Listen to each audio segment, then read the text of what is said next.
Hi, my name is Christina Haswood, and I'm with the Climate and Energy Project. Today, we're going to present to you and give you an overview on the Evergy proposed fossil gas plants. The docket number is 25 EKCE 207 PRE. And this is a brief overview of the agenda that we will be discussing today. This webinar is in partnership with the Kansas Sierra Club, where we also have presenter Zach Pastora, the new Kansas chapter director, as well as presenter Scott Allegrucci from Jogg. What is fossil gas? So, fossil gas or natural gas quotations, plants use the non-renewable resource gas from our planet to fuel and burn energy to make electricity. The mine gas is sent through pipelines to a processing plant to be converted into energy. These plants produce methane and are prone to methane leakages from the mining stage all the way to the household generating electricity. In this slide, this is a really great one-on-one video I found on YouTube. I'm not going to play it here today, but if you go and need a good overview on what is natural gas, why is this fossil gas, how is it mined, how is it fracked, all the way through going to these plants and turning into electricity and energy. So this is a great video to view if you have a moment. Thank you, Christina. And I just wanted to show this slide to demonstrate that when we're talking about investing in Evergy's gas plants there in Reno and Sumner counties at 710 megawatts apiece, what we're actually doing is also investing in the gas power source across the line from extraction to distribution. And this slide shows that not only do we have the problems of the gas power plants singly, but when we do the gas production process, we're using toxic fracking chemicals that are carcinogenic and putting them intentionally down into our freshwater source, into our subterranean basin to create through fracking and horizontal drilling pressure and liquids to bring up the oil and gas to the surface along with brine wastewater. In the process, we end up polluting our water resources and getting a bunch of contaminated water to have to dispose of back underground through wastewater injection wells. And we'll talk a little bit about the problems with that. But along the way of the gas transportation system, we get leaks, which can cause more methane to go up into the atmosphere. We get a chance of injury through explosion. Hutchinson and over 20 years ago had a fatal explosion accident, putting the community on edge from a gas leak. And then just recently in February had another gas explosion. So gas can be a dangerous energy source along its full cycle. Not to mention how much we use gas in our buildings that have impacts inside of our buildings. So just to show that investing in these gas power plants is really bad for Kansas when we take a look at the risk and the costs of gas as a whole. Okay, Christine, I'll turn it back to you for some more specifics on health impacts. In this slide, I want to talk about the public health implications and consequences when we're talking about fossil gas plants. Public health concerns arise from being in constant contact with fossil gas, including asthma, respiratory disease, and air pollution are a few concerns. But when these plants are being proposed in Reno and Sumner County, who are near these plants? The city of Hutchinson, residents in Sumner County, rural folks, families, agriculture, including animals and plants, but also something called downwind. When there's a pollutant that reaches up into the air, depending on wind and wind patterns, it can actually blow over to several cities and cause pollutants there as well. So not only do we want to be conscious of these public health consequences of these fossil gas plants, but also we want to be good neighbors. Investing in renewables, fossil gas is not only the only option. nor is it the most affordable in the long run. If utility companies put their efforts in renewables, like they say they would sometimes, wind and solar, and battery storage, we could all be saving money. Renewable energy not only is reliable, affordable, and sustainable, but is the best option for the environment, which means it could be the greatest option for you and your family. Now, this docket is currently at the KCC level, the Kansas Corporation Commission. The KCC is made up of 3 members that are appointed by the governor for 4-year terms. Each state has a Public Utilities Commission, a PUC. Here in Kansas, ours is called the KCC, and they're responsible for being the decision makers for utility issues such as rates, how much a utility company can charge us for electricity and gas, etc., and review utility projects such as this one. The case is presented in as a docket. For example, this docket is 25 EKCE 207 PRE with specific timelines often posted on the KCC website. Public comment, which the period begins, you can submit written testimony on the KCC website on the home page tab, and then click Your Opinion Matters on the right-hand side of this page. Then you can locate this docket number and submit public comment. Written public comment there, but also you can sign up for virtual comment opportunities. I want to explain to you how utilities actually make money off of us. In this graphic, this is a summary of this process. Utilities propose spending, for example, this docket. Regulators review and approve. The KCC is the regulator in this example. Utilities recover money from customers. So oftentimes these monopoly utilities will need to make a profit for their stakeholders on Wall Street and also shareholders. But also utilities will have these projects funded with bank loans and shareholder monies.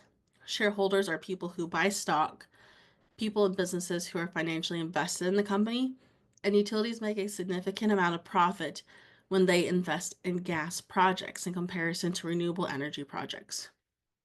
The ratepayer, us, ends up paying for these projects. Profit comes from building of the infrastructure, such as poles and transmission wire, and not necessarily the gas itself. Utility companies will oftentimes break even or not make enough profit for their shareholders.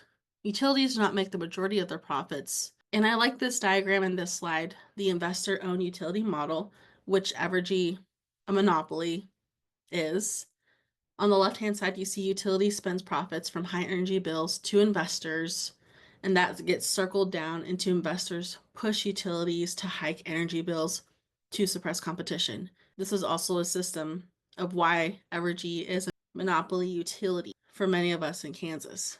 We have no choice but to be Evergy customers. Customers pay high energy bills to utilities, and then utility spends energy bill revenue to influence government, either through lobbyists in DC, in Topeka at the state capitol, and government maintains utility monopoly blocks local energy democracy. And at the bottom of this graphic, you can see consequences of this model, investor-owned utility model, such as the energy democracy, right? Ratepayers, people who are impacted by utility rates increasing, oftentimes have difficulty of navigating the process of giving public comment.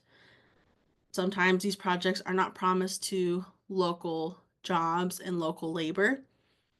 And at the end of the day, we as ratepayers are often left with the bill, as well as the consequences of our generation and generations going forward having to take the burden of environmental harms. And I'm going to turn it over to Scott to elaborate more on this. For people to remember that this whole idea of what does it mean that Evergy is a monopoly?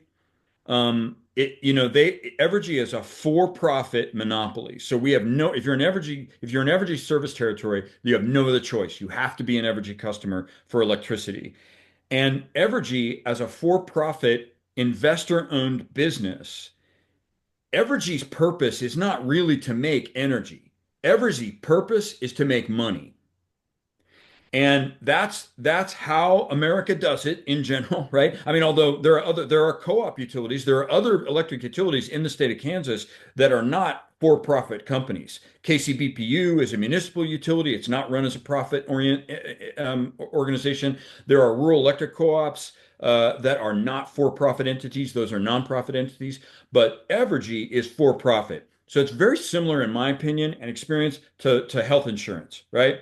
The health insurance industry, the purpose of the health insurance industry is to make money, right? They make money by becoming a middle person between health care providers and people who need health care. That's sort of what Evergy does with energy, right? Evergy says, well, people need electricity. There are free ways to make electricity or very low cost ways, solar and wind, right? But they don't make as much money off of that, or their investors don't make as much money. Whereas if they build very large gas plants or very expensive fossil fuel infrastructure, the KCC puts that into their rate, and then we have to pay that off at a profit. It's important to remember that Evergy is a for-profit entity. Their purpose is to make money. The KCC's purpose is to regulate how they make money in the public interest. So the KCC is the one place where citizens and ratepayers can impact, where we can get change, right? There's no other entity that regulates Evergy, and the KCC is all that stands between us and Evergy's drive to make the most money it can make for its shareholders, right? So that's why it's important for us for the KCC to hear from us as individual ratepayers, because it's the only place where tweaks or changes or redirections or the public interest can be represented. Just wanted to say that. One of the big points I want to make is gas is expensive. I mean, Evergy admits that these plants by themselves will cost $1 billion a power plant, and they're asking for two of them. But think about the price volatility of gas over time. And this slide shows how gas has gone up and down over time, and is incredibly what they call price volatile. If we have any of these crises, whether it's a winter storm or another war that impacts the gas price, we as ratepayers will be held captive to pay whatever the cost it is for the price of gas at the time. And the Energy Information Administration, kind of a national governmental body that sees our energy futures, projects higher gas prices on the wholesale market into the future. They offer like liquid natural gas exports, as long as with the increased demand for natural gas domestically, will offer higher prices more than the supply can keep up with going forward. So by investing and taking a big risk, going all in on gas, we are making a big gamble. And as you just saw with the way utility profits work, the jackpot will only be won by Evergy and its Wall Street investors. Meanwhile, we're picking up the tab here in Kansas. And remember that fossil gas has failed in the past. Remember this?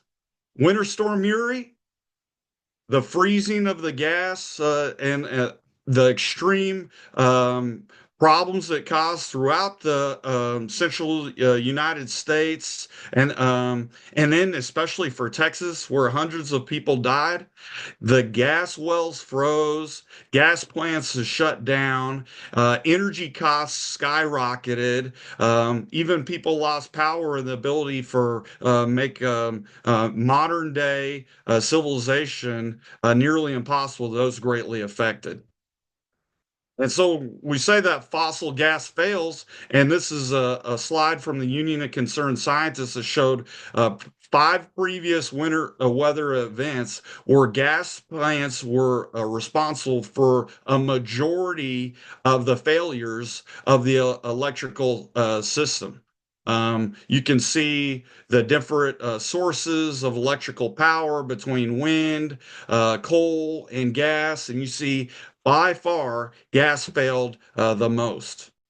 switching gears here, not only is the gas risky from a price standpoint, from a reliability standpoint, but we're going the opposite direction for what we need to do to provide for climate action and have a livable future. So this slide says gas is a climate disaster.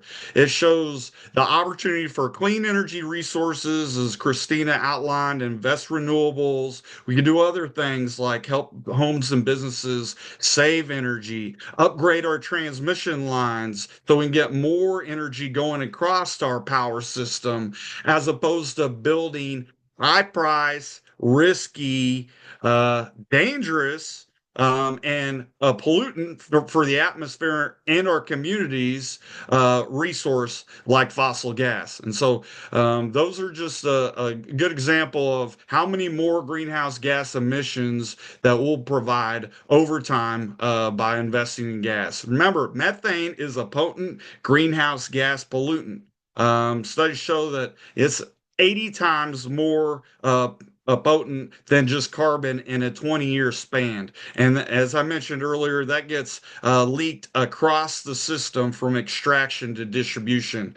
And these leaks could double the greenhouse gas emissions of gas compared to just going with other sources. And what does this mean in real terms?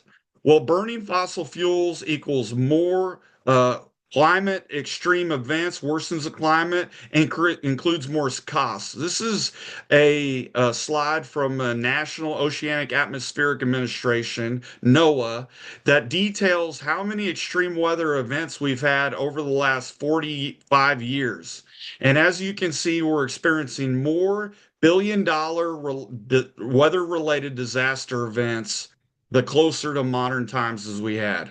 It's really awful. And this is just in terms of billion-dollar costs that Kansas been a part of. Think about the injuries, in some cases deaths, and the hardships in rebuilding after these extreme weather events. All these add up, and increasing our reliance on fossil fuels, like investing in gas power plants, is just the wrong direction Kansas energy future needs to go, especially when we have lower cost, better economically developing energy enterprises like Kansas wind and solar versus paying for other more costly in terms of pollution, but also an opportunity cost for jobs when we're outsourcing our power based on other fuel sources from gas, say like from Oklahoma and Texas or Wyoming coal versus investing in Kansas energy resources. And ironically, it's interesting because more and more of our power outages and utility services are being disrupted by extreme weather. And don't take it from us, take it from Evergy. It says more than 70% of their power outages are weather related. High extreme winds, terrible storms, lightning, severe weather from cold and ice. That's what causes the power outages. So, ironically, investing in more fossil fuels makes it harder for Kansas utilities and utilities across the board to be able to provide more service. We in Kansas need to do something to change our future away from fossil fuel dependence and turn towards clean energy future. And we should be leading that charge as well as utilities across the country and across the world. And don't forget that gas relies on that extraction of the resource through fracking and horizontal drilling, which uses millions and adds up to billions of gallons of water. And we're talking about water being a significant problem for the state of Kansas. I mean, look, we have 90,000 Kansans at risk of losing their water supply in the next 25 years. Notice on this picture that we have Sumner County and Hutchinson in Reno County, both at risk, included in that 25 years of water supply or less. So we certainly don't want to make our water situation any worse. And investing in gas power plants relies on that extraction process that uses water supplies and contaminates future water supplies for us. Okay, I'll turn it back to you, Christina. The KCC is holding virtual public comment this Wednesday, March 5th at 6 p.m. You can register for this via Zoom at bit.ly/KCC hearing 030525, or you can go to the KCC website, and on the right hand side, you can click on Your Opinion Matters and find this docket and register for the Zoom link there. Make sure to register by Tuesday, March 4th before noon. You can take action today by making a jog video. You can get your phone out and scan this QR code, or you can go to bit.ly/no fossil gas KCC and go to the bottom where you can learn how to take action now by submitting public comment. You can film a jog today by turning your phone horizontally and filming yourself giving public comment. I would say up to 2 to 3 minutes max. I will go ahead and turn it over to Scott to talk a little bit more about Jogg. Thanks, Christina. Thanks, Zach. I appreciate you giving us that background, setting us up. My name is Scott Allegrucci, and I work for a company called Jogg.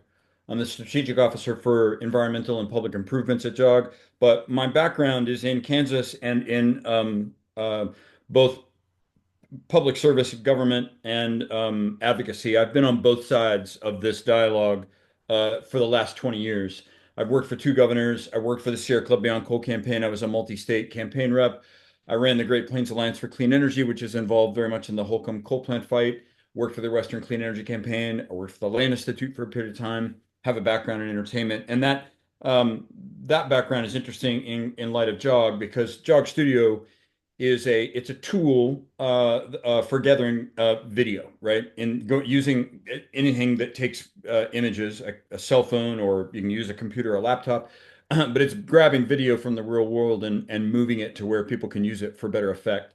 The CEO and founder is a filmmaker, graduated from University of Kansas, and super easy tool to use, and really improves the efficiency of advocates like Sierra Club and CEP. In this instance, CEP is the client. And I'm on loan from Jogg to help with this project in particular. And CEP is the client who has purchased the access to the tool Jogg, but Kansas Sierra Club and Kansas Interfaith Action are also partners on that, and there can be other partners, as many as want to participate and are needed. So what's the deal with video? Video is a powerful instrument for communication, particularly with regard to public policy and public elected officials. I have friends who use the term exponential increases in value, and I think it gets overused a lot. But I will say, in this instance, my direct experience with this tool in an advocacy environment, it is not exaggerating to say that videos have an exponential effect. Your video, when you make a video, you are taking action with that video. By creating a video, you've done a thing similar to knocking a door, or talking to your representative in person, or signing a postcard, or showing up at an event. All those things matter too, but this is an action that's effective. You can do it in your own time, your own space, with your own voice and words, and that's key. And the transcript, in this instance, the transcript of your video, once you submit it, will be transcribed verbatim, and then a transcript of what you say in your video is submitted by CEP directly to the KCC as your public comments. And do not worry, if you get involved, if you engage in the public comment period on March 5th, or later at the in-person public comment periods, you can submit video commentary as well, right? The KCC doesn't accept video files as commentary, but they will accept, CEP will do the work to move your transcribed video to the KCC website to make sure that it gets submitted as a public comment. Another important point is that the video itself becomes really valuable in a number of ways. Sharing that video with other citizens, other ratepayers, your video becomes a model for action, right? They can see someone else who's a lot like them, from the same community, from the same state, taking action. It can be imperfect. There can be ums and ahs. You don't have to be, we're not movie stars. It doesn't have to be horribly scripted. It doesn't have to be scripted at all. You can read it off a screen if you want to, but it's effective because you're a real person with a real voice, a real voter, a real ratepayer. Videos also can be very effective. CEP and Kansas Sierra Club and other partners can use your videos and others to encourage the media to cover aspects of this story. There's been a lot of media coverage over these proposals, and in particular, Zach mentioned Winter Storm Uri. In particular, there's a ton of media coverage in the wake of the gas price spikes after Winter Storm Uri. I mean, natural gas price, fossil gas prices went from $2.54 a unit to $622 a unit. That's an increase of 20,000% in 2 weeks. We are still, every gas customer in the state of Kansas is still paying a $622 million bill for Winter Storm Uri's gas effect on gas prices. So Zach showed those pictures and the horrible impact of the ice storm on the gas infrastructure on human beings, but it wasn't over. It didn't end when they got that fixed. We're still paying for that, and we will continue to pay, and there will be more. Right? Media will cover that. Candid videos are really high value public input outside of utility influence. Christina mentioned the docket number. If you go to the Kansas Corporation Commission webpage and you look at the docket name, it's ridiculously obtuse. You can't tell what it's about. You can't even tell that it's this project. They don't go the extra mile to make this kind of technical, quasi-legal stuff really accessible to the average person like me, ratepayer. And utilities have a significant amount of influence at the KCC, in the legislature, in the state at large. Your candid video is outside of all that. Your voice can be expressed outside of the places where the utility can influence or even prohibit how some of that dialogue can happen. Your actual face, your actual voice are very effective. They're more effective than words on a page. And we can add your video to dozens of others or even hundreds of others, and you get the sort of impact, a real understanding of how many people are affected, how many people are informed, and how many people care. So CPAs, in this instance, the Kansas Sierra Club is going to create a prompt as well. So there will be a prompt that Zach makes that'll be a video that you'll, if you click on it, you'll see Zach and he'll run through some of the basic points and walk you through how to make a video. The one that we have right now, or one of the ones we have right now, is Christina for the Climate Energy Project doing that. Climate Energy Project has made this video prompt. You can access it via URL or QR code. You can make and submit your own video. You can do that right on your phone. You can make files and try several times and then get the one you want. You can upload it later. You've got a number of options to do that. One thing that I think is very effective is to see how CEP has used this tool in real life in Kansas previously. So I'm going to run a video that's about 4.5 minutes long. I'm going to let it play. I think it's effective enough. It's worth the time. But this gives you a sense of what the Jogg tool is and how it's used in climate or energy activism on the ground. Most Americans want more renewable energy and agree that addressing climate change is important. But progress is often met with opposition from fossil fuel industry groups with unlimited resources and a vested interest to keep the status quo. In 2022, the Climate and Energy Project, or CEP, achieved a solar zoning victory in Kansas against great odds. CEP helped citizens win zoning changes that will allow utility-scale solar in rural Johnson County, Kansas. Our normal approach to advocacy is to find common ground. In this case, there was overwhelming support from residents and businesses in Johnson County, but we were up against some powerful opposition. Our best tools were the voices of ordinary citizens delivered in a powerful way to the county commission using a unique video tool. A large energy developer had already secured land leases and landowner partnerships for a utility-scale solar project near Gardner, just southwest of the Kansas City metro. This became a battleground when an alliance of powerful political operatives and wealthy fossil fuel groups was determined to stop any future solar projects. They wanted to set a precedent that made the entire state off limits to further renewable energy development. In spring 2022, the Johnson County Board of Commissioners held meetings to review zoning recommendations drafted by those fossil fuel interests that were designed to make solar development impossible.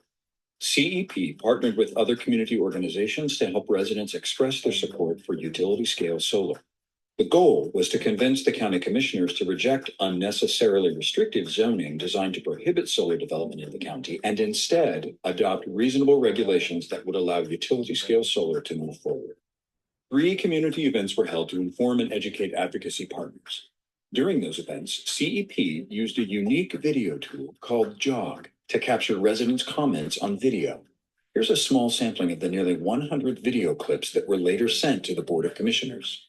I very much support the solar development in Johnson County. There's oil development out there, there's natural gas, there's intermodal, there's all kinds of land uses. Please don't put unreasonable restrictions on solar. I know there is great appetite in my community for solar, which means we must rely on utility scale subscription programs. These require proximate solar installations, which we just don't have. My name is Susan Alig, and I'm a Prairie Village mom. And today I'm asking you to say yes to solar. I want to do everything I can to make sure that my children have a livable climate. It's also a matter of equity, whether you're at the bottom of the rung financially or if you're at the top. You need to have alternatives that help reduce your costs and help you have a lower energy burden. Hi, my name's April Snag. I think I speak for many young people and that I value communities that invest in a sustainable future. And I hope that Johnson County embraces that. I'm Rabbi Moti Reber. I believe that one of the most pressing moral issues of our time is the challenge of human-caused climate disruption. If Johnson County puts on regulations to discourage solar, that would send a signal to the rest of the state, and we can't let that happen. Using Jogg, CEP gathered citizen videos, quickly identified the most compelling comments, edited them into short clips, and sent them to the county commissioners. The faces and voices of constituents were powerful and successful. On 2 separate occasions, the commissioners voted down zoning restrictions that would prohibit solar development, both times by a 6-to-1 margin. Instead, they passed zoning favorable to solar development. Of course, we were thrilled with the outcome of this process. It's a real-life example of ordinary citizens speaking their mind and being heard on an issue that's important to them. And Jogg gave us the ability to make that happen efficiently and effectively. By amplifying the voices of Johnson County citizens, CEP helped win an important climate victory for the people of Johnson County and the entire state of Kansas. Taking the heartland, moving the plains with solar solutions and winds of change, coming together on common ground. Climate and energy project. That gives you a pretty good overview of how the tool has been used and how it would be used here. I just want to reinforce one thing that was mentioned previously, that your videos don't go directly to the KCC because they don't accept videos as public comment. So the transcription will go directly to the KCC, but your videos will be used on social media in direct engagement with members of these organizations to help encourage other people to make additional videos. This is I'm not going to play this video, but this is what I'll just play you a little bit of it. This is what the prompt that Christina's video for CEP looks like. Hi, I'm Christina Haswood, and I'm with the Climate and Energy Project. Today, I want to talk to you about 2 proposed fossil gas plants in Reno and Sumner County with a price tag of $2 billion. So that's a taste of what a Jogg prompt looks like. So the Kansas Sierra Club will have one very much like this that Zach is going to make shortly, and we'll have it up. They have unique QR codes. Each Jogg is kind of like a file. So there's a CEP Jogg, there's a Kansas Sierra Club Jogg, and a Kansas Interfaith Action Jogg. So if you're a Sierra Club member and you respond, it'll flow through Zach's Jogg prompt, and your comments will be captured. It's CEP that captures them and uses those comments, and will then take responsibility for making sure your comments get submitted to the KCC. I won't go through this on this call. The slide is available, and this is just sort of how you make a video if you're going to use your phone. You can also make a video if you're on a Zoom call. You can use the video there. You can make a video on your computer. I made a video and submitted it. I did it on my laptop, so I had the script, and I just read what I wanted to say to the KCC off of my laptop as I'm recording. So I'm kind of looking right at the camera which is also the script. Works great. If you need any help, if you have any questions, Christina, Zach, myself, we're all standing by. We're all able to help. We can help generate talking points. We can help write a script if you want that based upon your own comments and what you want to say. We can get your resources. We can confirm what's established as a source. Any help you need, just let any of us know and be happy to do that. This is the QR code that will lead directly to Christina's. If you want to take a look at it, you can snap that or put your camera on that and you can go look at what that looks like. Here's what you're going to find. Not the purple print, but what's occupying the sort of left 2/3 or right 2/3, I guess, of the left 2/3 of the screen. There's Christina's video. You would play that back if you want. Here's some talking points or a sort of script. This is basically additional information about what's going on and why we're taking action. And then there are multiple ways to submit a video. You can hit that button right there, send video, and it will immediately ask you, do you want to use your camera on your phone and just record the video right now? Or do you have a file, a saved video file, and you want to upload that? Or you can do this in person. Or we can do it in person for you. You can take a video. You can do several tries, get the one you like the most, email it to Zach or Christina or me, or email it to Zach if you're Sierra Club, and he'll get it to Christina and I, and then we'll make sure it gets uploaded and your comments get submitted. And then we'll have the video to use to encourage other folks. There's a terms of use and a privacy policy that you agree to with this.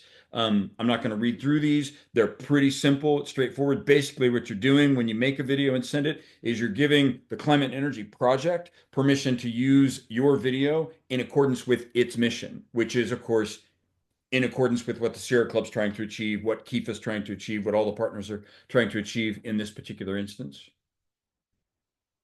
Video gets used, I've already talked a little bit about this, but it can be used in multiple ways. Public commentary in some cases, direct communication with decision makers, indirect communication, stuff on social media, encouraging other people in your network to send a video as well, media picking up on it and asking additional questions based upon your video. You can do something like the CEP video that we showed. You can edit some of those together and show the impact. There's a lot of ways to use a video, and especially when they're candid, videos, your words, your face, it's really powerful. So bottom line is you can make and submit your own video telling the KCC what you want, and you can share the video prompt to encourage others to respond with the videos. Any questions you have, any help you need, be happy to help you anywhere along the way.